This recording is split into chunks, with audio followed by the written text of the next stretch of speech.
কোহা ইণ্টাৰফেচত কেনেকৈ item type এটা যোগ কৰা হয় তাৰ স্পোকেন টিউটৰিয়েলটোলৈ স্বাগতম। এই টিউটৰিয়েলটোত আমি আইটেম টাইপছৰ বিষয়ে আৰু আইটেম টাইপ এটা যোগ কৰিবলৈ শিকিম। এই টিউটৰিয়েলটো ৰেকৰ্ড কৰিবলৈ মই ব্যৱহাৰ কৰিছো উবুণ্টু লিনাক্স অপাৰেটিং চিষ্টেম 16.04 আৰু কোহা ভাৰ্চন 16.05। এই টিউটৰিয়েলটো অনুসৰণ কৰিবলৈ শিক্ষাৰ্থীৰ লাইব্ৰেৰী সায়েন্সৰ জ্ঞান থাকিব লাগিব।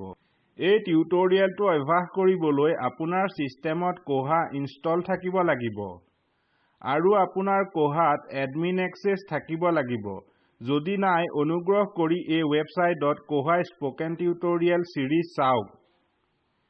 আহক আৰম্ভ কৰোঁ। মই কোহা ইণ্টাৰফেচলৈ যাওঁ।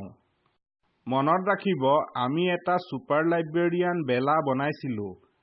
আমি এতিয়া ইউজাৰনেম বেলা আৰু তাৰ পাছৱৰ্ডৰে লগইন কৰিম।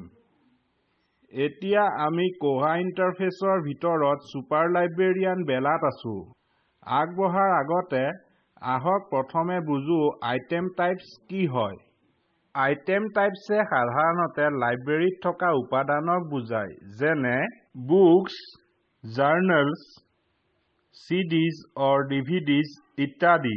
কোহাত প্ৰতিটো আইটেম টাইপক এটা কালেকশ্যন কোড দিয়া হৈছে। এই কোডটোৱে বিশিষ্টভাৱে সেই আইটেম টাইপটোক সূচায়। আহক নতুন আইটেম টাইপ এটা যোগ কৰিবলৈ শিকো। কোহা হোম পেজত কোহা এডমিনিষ্ট্ৰেশ্যনত ক্লিক কৰক।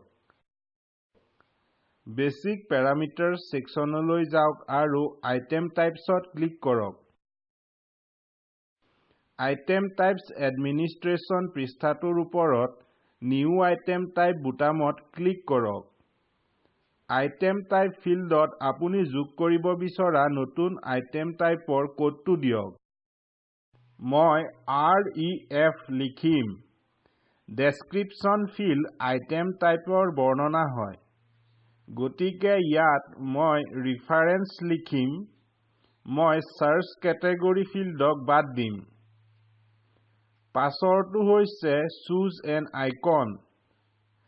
ব্ৰিজ টেবত ক্লিক কৰক। ইয়াত তলত দিয়া অপশ্যনৰ পৰা আইকনত ক্লিক কৰক যি আইটেম টাইপৰ সৈতে জড়িত। মই এই ৰেফাৰেন্স আইকনটো বাছিম। পাছত আমি শিকিম কেনেকৈ হাইড ইন অপাকে সহায় কৰে। ধৰক কিতাপ এখন ক্ষতিগ্ৰস্ত হ'ল আৰু বন্ধুৱাৰ উদ্দেশ্যে ৰাখিব লাগে। তেনে ক্ষেত্ৰত হাইড ইন অপাক অপশ্যনটোৱে কিতাপখন সকলো ইউজাৰলৈ অদৃশ্য কৰিব। আপোনাৰ প্ৰয়োজন অনুসৰি হাইড ইন অপাকৰ বাবে চেকবক্সটো চেক বা আনচেক কৰক। মই চেকবক্সটো খালী ৰাখিম। এনেকুৱা আইটেমছৰ বাবে নট ফৰ লোন অপশ্যনটো ব্যৱহাৰ কৰক যাক লাইব্ৰেৰীত ৰখা হয় কিন্তু চাৰ্কুলেটেড নহয়। উদাহৰণস্বৰূপে reference books, rare books, dictionary ইত্যাদি। মই এই চেকবক্সটো খালী ৰাখিম। যদি আপুনি বিচাৰে তেন্তে ৰেণ্টেল চাৰ্চ ফিল্ডত চাৰ্চ কৰিবলগীয়া মানটো দিব পাৰে। লাইব্ৰেৰীত বিশেষ আইটেমছৰ বাবে এটা নিম্নতম ভাড়া দাম থাকিব পাৰে। মই কোনো দাম নিদিওঁ যিহেতু বহুতো আইটেমছত ভাড়া দাম লোৱাৰ প্ৰয়োজন নাই। যদি আপুনি এটা দাম দিব বিচাৰে তেন্তে মনত ৰাখিব যে মাত্ৰ বৈধ নাম্বাৰহে দিব। পাছৰটো হৈছে check in message text field.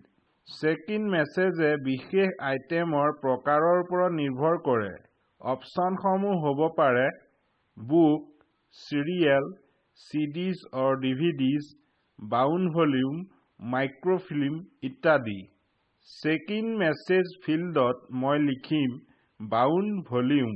ইয়াৰ পাছত চেক ইন মেছেজ টাইপ আহে। আইটেম টাইপৰ ওপৰত নিৰ্ভৰ কৰি আইটেমৰ বাবে বাৰ্তা বা এলাৰ্ট এটা বাছক। মনত ৰাখিব নিৰ্বাচিত অপশ্যনৰ বাবে বাৰ্তা বা এলাৰ্ট এটা দৰ্শিত হ'ব যেতিয়া সেই বিশেষ আইটেমৰ বাবে চেক ইন কৰা হ'ব।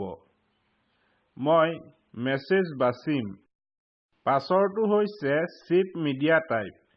শিপ মিডিয়া টাইপ মাত্ৰ তেতিয়াই প্ৰয়োগ হয় যেতিয়া আপোনাৰ লাইব্ৰেৰীত চৰ্টাৰ বা লকাৰ সুবিধা এটা ব্যৱহৃত হয়।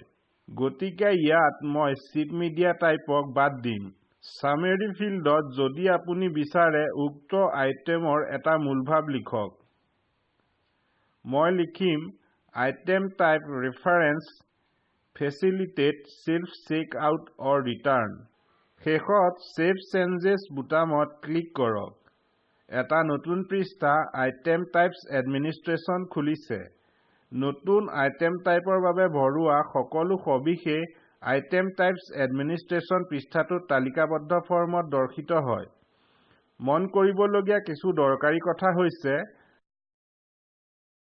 আইটেম টাইপছৰ বাবে প্ৰয়োগ কৰা কালেকশ্যন কোডছ এডিট কৰিব নোৱাৰি। আইটেম টাইপছৰ বিৱৰণ এডিট কৰিব নোৱাৰি।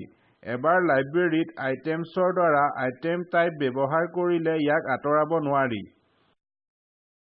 ইয়াৰ সৈতে আমি এই টিউটৰিয়েলটোৰ শেষ পালোহি। আহক মূলভাৱ চাওঁ। এই টিউটৰিয়েলটোত আমি শিকিলো আইটেম টাইপছৰ বিষয়ে আৰু আইটেম টাইপ এটা কেনেকৈ যোগ কৰা হয়। এটা অনুশীলনী হিচাপে আপোনাৰ লাইব্ৰেৰীৰ বাবে এটা নতুন আইটেম বুক আৰু চিৰিয়েল যোগ কৰক। তলৰ লিংকৰ ভিডিঅ'টোৱে স্পোকেন টিউটৰিয়েল প্ৰকল্পৰ মূলভাৱ দৰ্শায়। অনুগ্ৰহ কৰি ইয়াক ডাউনলোড কৰি চাওক। স্পোকেন টিউটৰিয়েল প্ৰকল্পৰ দলে কৰ্মশালা পাতে আৰু প্ৰমাণপত্ৰ দিয়ে। অধিক তথ্যৰ বাবে অনুগ্ৰহ কৰি আমালৈ লিখক। অনুগ্ৰহ কৰি সময়ৰ লগত আপোনাৰ প্ৰশ্ন এই ফৰামত পোষ্ট কৰক। স্পোকেন টিউটৰিয়েল প্ৰকল্প এনএমইআইচিটি এমএচআৰডি ভাৰত চৰকাৰৰ দ্বাৰা সমৰ্থিত। এই মিছনৰ বিষয়ে অধিক তথ্য এই লিংকত উপলব্ধ। মই মৌচুম হাজৰিকা। সংযোগ কৰাৰ বাবে ধন্যবাদ।